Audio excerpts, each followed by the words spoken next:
Hello, hello. Hello and welcome to Just Breathe. How are you today? I'm good. How are you? I'm good. I'm good. I want to spend our breathing time today with what is really a Kriya. Kriya is from the Kundalini practice, a cleansing technique derived from the Hatha Yoga Pradipika, which is just one of the ancient texts.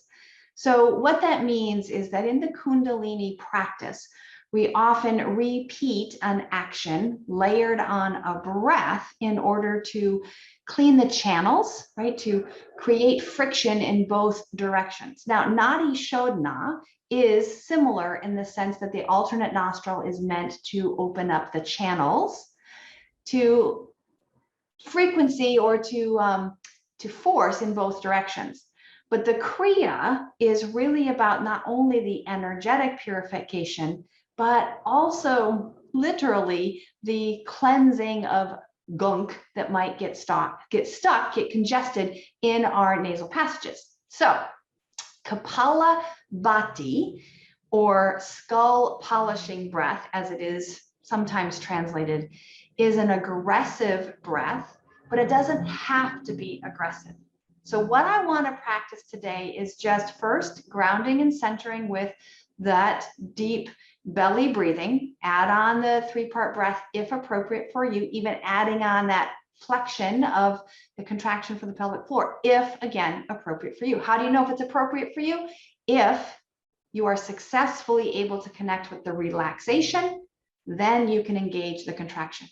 After we do that grounding, settling breath, we're going to start with some slow, steady, and kind of more gentle introductions to Kapalabhati, gradually increasing both the effort, the force, and the pacing or the rapidness of the breath. So start with just checking into your posture, welcoming the breath, and let the body find and welcome some ease. If you haven't done some lubrication, or if you've been sitting still for a while, you might like just to check in, particularly on the spinal movement, flexion and extension, right? That's cat and cow, lateral flexion, or even some gentle twists. If you've already done some movement today, then just settle right in to your steadying breath.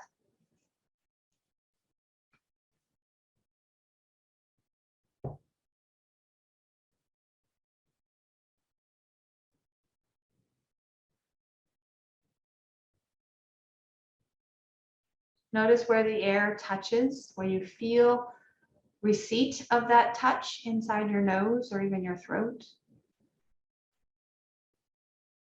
If you have allergies or are suffering from any congestion or even a deviated septum, notice what you can notice in your reality of your body integrating with this breath.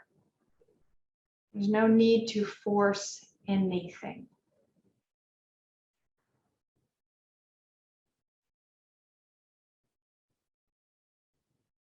All right, in this final minute of our settling, see if you'd like to add on any additional effort, particularly engaging the abdominal core muscles. Softening on the inhale, engaging, drawing in and up on the exhale.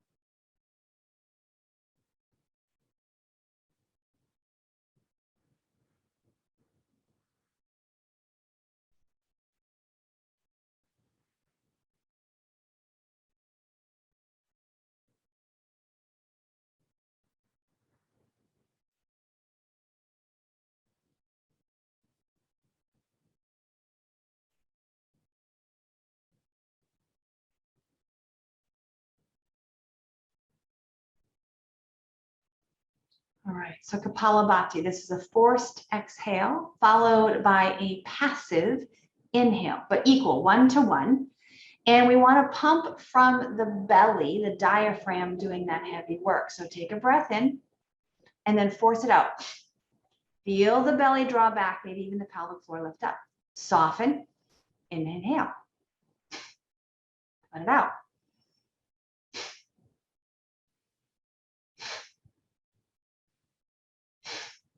This breath is meant to not only wake up the mind-body connection, but to cleanse out the channels and to stoke the fire, which in the chakra philosophy is that Manipura chakra.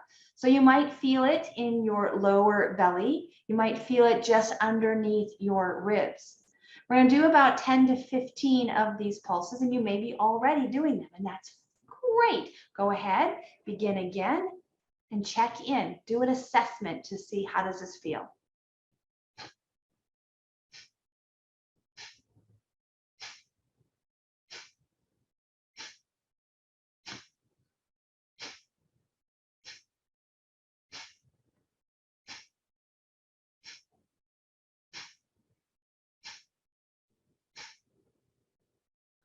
All right, so often what I notice when I start with Kapalabhati and I allow this spaciousness for really paying attention is that there's some lingering contraction in my throat that can often show up as a whistling or a kind of a grunting or forced air through a smaller hole. If that's the case in your Kapalabhati, go ahead and back off the force or back off the pace until the throat softens again. And then you can incrementally increase your effort. Now, the same thing can happen in sense of the body. Sometimes you'll see folks who start to undulate their shoulders. They start to throw.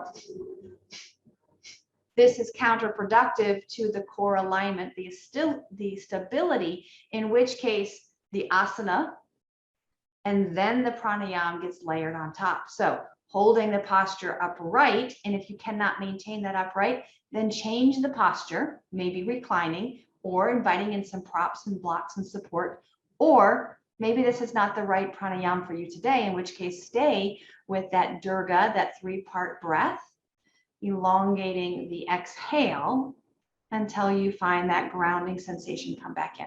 All right, second round, again, keeping that throat soft, allowing the belly and the pelvic floor to soften between the efforts of that exhale.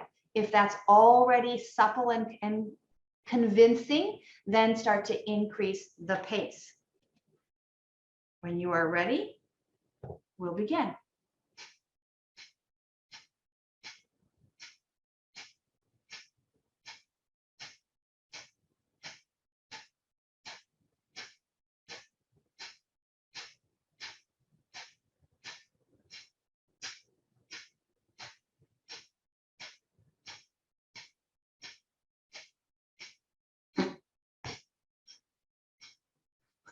It's hard to do Kapalabhati when a burp tries to escape out. Just notice and begin again, taking a breath to cleanse and allow that resettling. Check the tempo, check the force and the effort, and keeping in mind that this is a quick combination of effort to ease, of sthira to sukha, to work to rest. The balance is what creates that shift in the energy flow that will remove obstacles, whether they're physical, like congestion and sinus mucus, or they're metaphysical or spiritual or even psychological, the wounds that we hold. This is the fire of our Manipura chakra, helping to burn out the impurities, the myths, the untruths that for whatever reason, again, we don't always need to know the why or understand fully to offer compassion to the practice as it unfolds.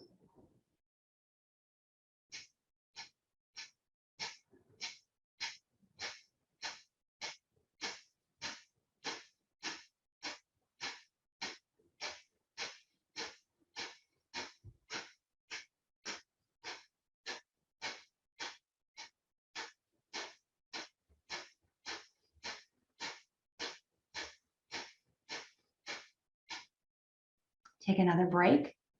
Swallow, soften. Maybe get a tissue, maybe cough out what's been stimulated and released.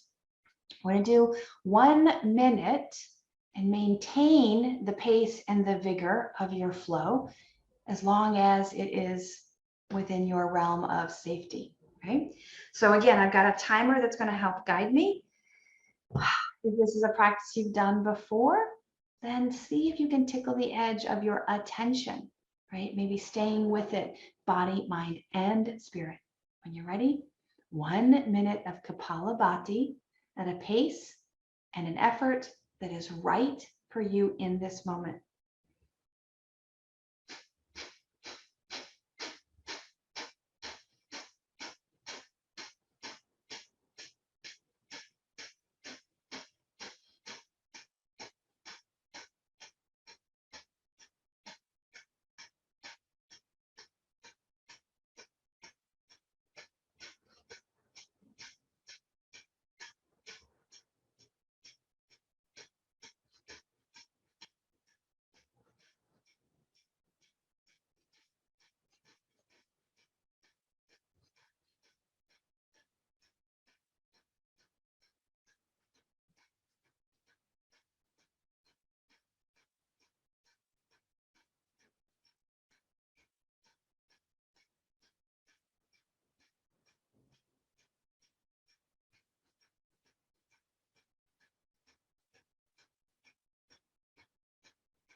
And release.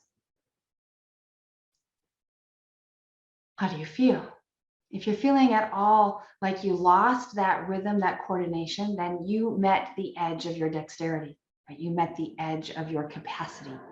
If for perhaps you're feeling like, oh, that was no big deal, then we're going to do that again with another round. If you did reach your capacity, in which case you're feeling fatigued, you can start with the Kapalabhati 1 minute. And when you lose that rhythm, let it go and move right into your deep restorative Durga 3-part breaths. And we'll all finish with the last remaining minute or so of Durga breath. So Kapalabhati for the second round, if you are feeling like that's accessible to you.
Release the Kapalabhati.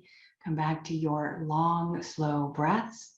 Notice what heat, what tingling, what sensations have been awakened.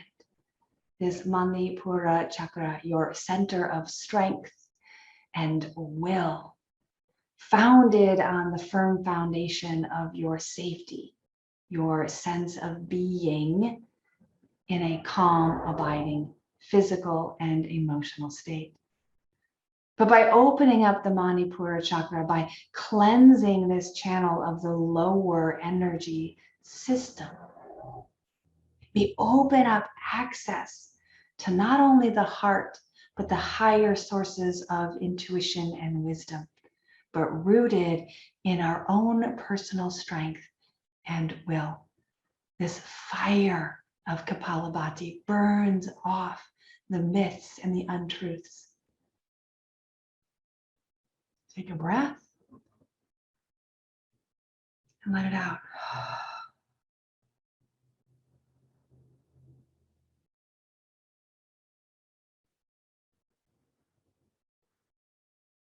You might feel a little buzzing or a little more energy, or you could actually feel a little fatigue, a little bit like, whoo, that was some work. Just notice what you notice and honor that and practice again when you have a moment to recalibrate and cleanse yourself through the power of intention and the practice of pranayama.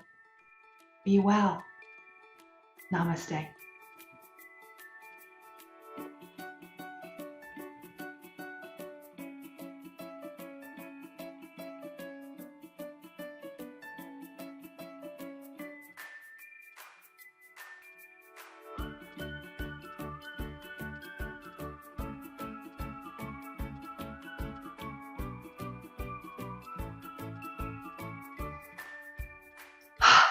Any questions? No, I have both fatigue and lots of energy. It feels really strange. Yeah. And it's fun when you can actually feel that simultaneous, because we often think one is in the absence of the other. But when we connect to prana, energy can stay high and show us that there is some fatigue, whether it's emotional, mental, or physical. They don't have to be low energy, low fatigue, right? They can be, I'm fatigued, but I have energy. How we wisely use that and notice that becomes the next layer of our practice. Okay?